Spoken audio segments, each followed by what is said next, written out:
Hey percussion party people, today we're just going to do a few exercises with heights. As you can see, I'm practicing outside today because the weather is just so gorgeous.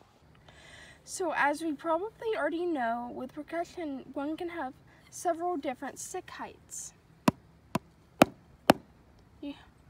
So today we're just going to basically start with two different heights, a short one and a higher one. We're going to get to the different heights later. I've had this explained by a lot of different people. You can think of it almost like you think of dynamics. Pianissimo, piano, mezzo, forte, forte, fortissimo. Also think of it, I've had it explained with inch heights, like 3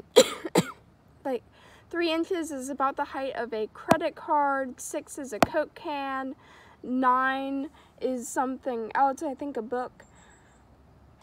Whatever helps you think of it, However, today we're just going to be using two different heights to start out with.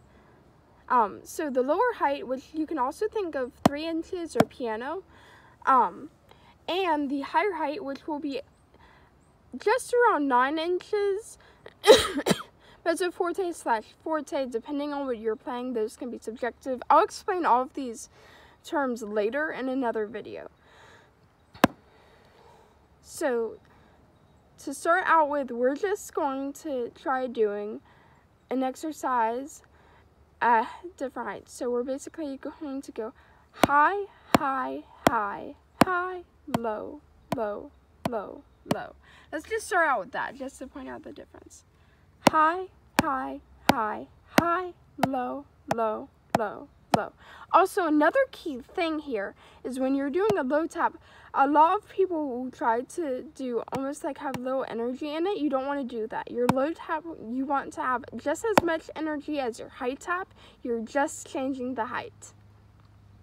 So another exercise we can do with this, and you can do whatever pattern you want with this, really starting out high, low, high, low. And as you can see, when you go down, you don't rebound as much to do the low.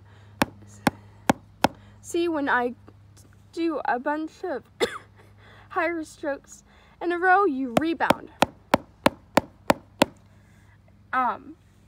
When you're going down, you're just gonna kind of want to keep your wrist about where you're gonna want to start off with your next low tap, and then pull it back up to go to the higher tap when you go down.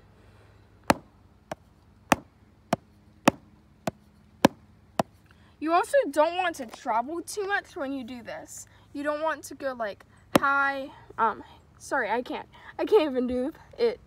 I don't want to go back into doing my bad habit, but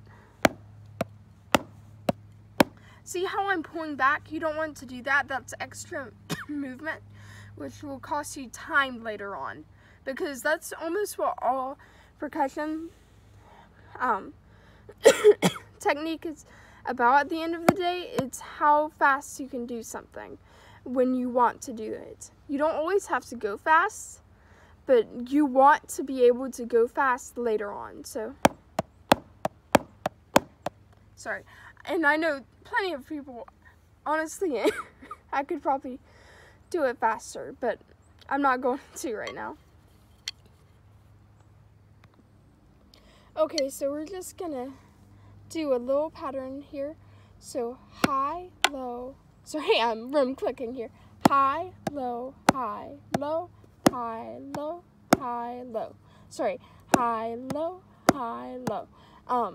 Because anything you do with your dominant hand, you're going to want to be able to do with your non-dominant hand as well.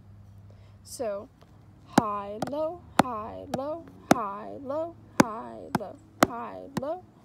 Sorry, that was bad. I don't know why that was so bad.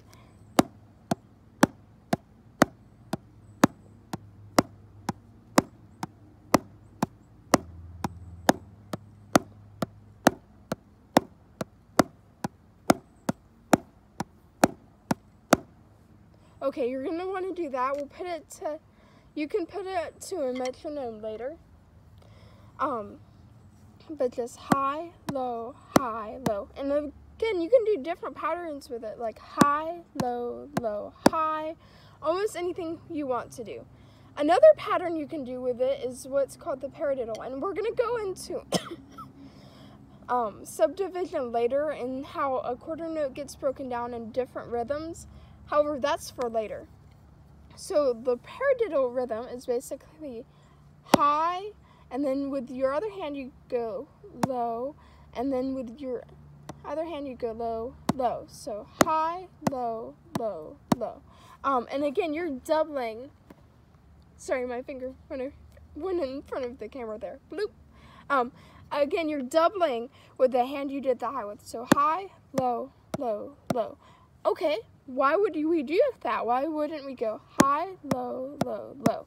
So basically, you get to alternate your downbeat / high notes with each hand. So high, low, low, low, high, low, low, low, high, low, low, low, high, low, low, low. And then of course you can speed it up. That's called a paradiddle. You can also do what we call a flam with different heights.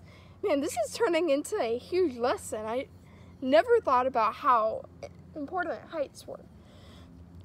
So with one hand, and I'll actually use my low hand as my right hand, you're going to want to do a low / 3-inch tap, and with your other hand, sorry, you're going to want to do a high / 9-inch tap, and you're going to want to do it at the same time. And what it does is it basically lengthens the note. And you can do it a little bit more close. I'm going to alternate here because I figured out that dominant hand is, my dominant hand is so much better at this. But you can do it to where your high hand is much higher than your low hand, which we call a more open flam, or you can do it, or you can do it to where they're closer together, which is called a closed flam. I prefer an open flam, just being honest. However, I also know a lot of people who find a more closed flam easier, and it really gets easier when we start speeding up. So with this, again, you can do several different variations. You can even do a flam paradiddle. Sorry, I rim click. And of course, we're going to learn more with this later on. There are paradiddles, a para, and then you just add an infinity number of diddles because we love our diddles.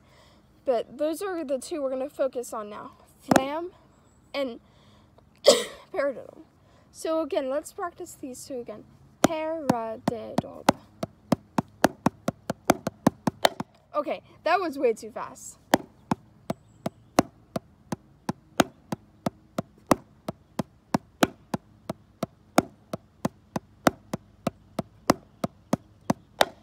Okay, and let's just practice our flam, and we're going to alternate here, but we're not going to add anything else, so.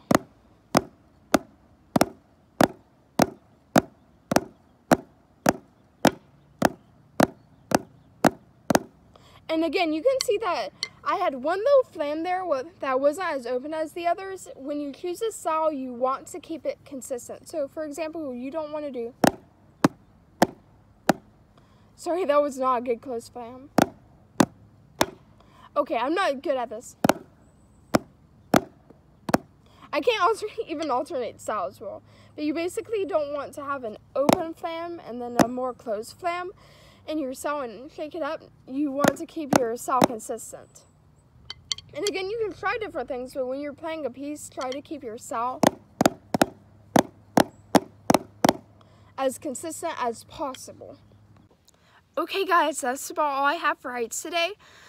I have to go work on my science fair project. However, here we've been using a match grip. However, did you notice anything different about Spider-Gwen's grip and the beginning of Spider-Man Across the Spider-Verse? Let me know down in the comments if you can find what was different with her grip.